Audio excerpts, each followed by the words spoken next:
पितृदोष से हैं परेशान तो दिवाली पर इस बार ये 5 काम आप जरूर करें। पूर्वजों की कृपा आपके ऊपर बरसने लगेगी। तो इस विषय में यह वीडियो है। और दिवाली का जो त्यौहार है वह कार्तिक मास की अमावस्या के दिन आता है। तो इसमें हम पितरों के लिए आपको क्या करना चाहिए।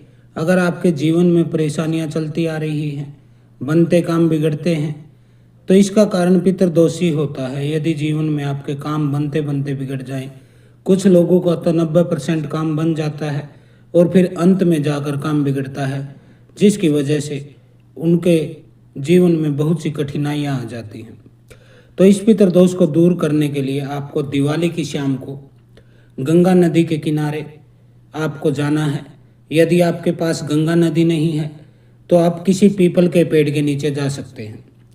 तो किसी गंगा नदी के किनारे या फिर पीपल के पेड़ के नीचे आपको 16 दीपक पितरों को याद करते हुए जलाने हैं। ऐसा उपाय करने से पितरों की आत्मा तृप्त होती है। इस दीपदान से उनको शांति मिलती है और आपके जीवन में सुख समृद्धि आने लगती है। तो दूसरा कार्य आप क्या कर सकते हैं। तो हिंदू धर्म में जो है अन्नदान का बड़ा महत्व बताया गया है, महादान इसको बताया गया है। ऐसे में आप ज़रूरतमंद लोगों को अन्नदान कर सकते हैं। किसी गरीब को आप भोजन का दान कर सकते हैं। इसके अलावा आप अन्न के साथ साथ जल का भी दान अवश्य करें। इससे पितर शांत हो जाते हैं। यह वो उपाय आपको दिवाली के दिन करना है।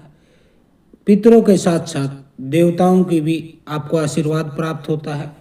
अन्न का दान सबसे बड़ा और महादान माना गया है। अब वस्त्र दान आया है तीसरे नंबर पे।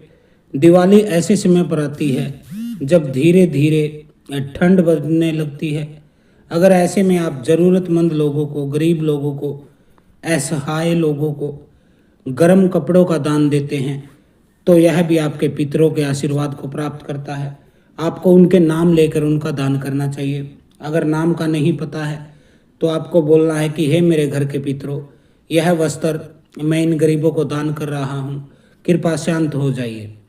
अगर गर्म कपड़े भी न दे पाए तो आप अपनी सामर्थ्य के अनुसार दे सकते हैं। कोई कुर्ता पजामा हो गया, कोई चादर हो गई, कोई इस तरह की चीज़ आप दे सकते हैं कम पैसे में भी। और प्रदोष काल जो है इसमें पितरों की पूजा आपको करनी चाहिए। यह सूर्यास्त के बाद 3 घंटे का समय होता है।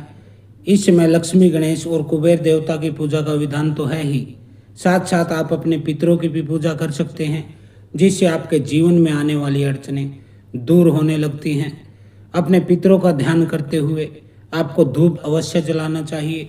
यह कार्य करने से आपको मानसिक और शारीरिक दोनों प्रकार के कष्टों से मुक्ति मिलती है। पितृ सूक्त या गीता का पाठ।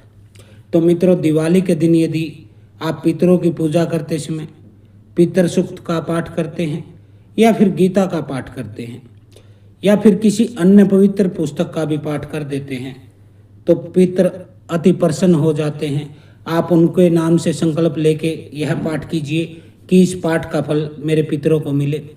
भले ही आपको थोड़ा अधिक समय लगे इस पाठ को करने में, लेकिन जीवन में आपको सुख और शांति के परिणाम जरूर मिलेंगे। आपके पितर यदि आपके ऊपर प्रसन्न हैं, तृप्त हैं, संतुष्ट हैं, शांत हैं, तो फिर आपके जीवन की बाधाएं हटने लग जाती हैं। तो आज के लिए इतना ही। हैप्पी दिवाली। ऐसी ही ज्ञानवर्धक वीडियो के लिए हमारे चैनल को सब्सक्राइब जरूर करें।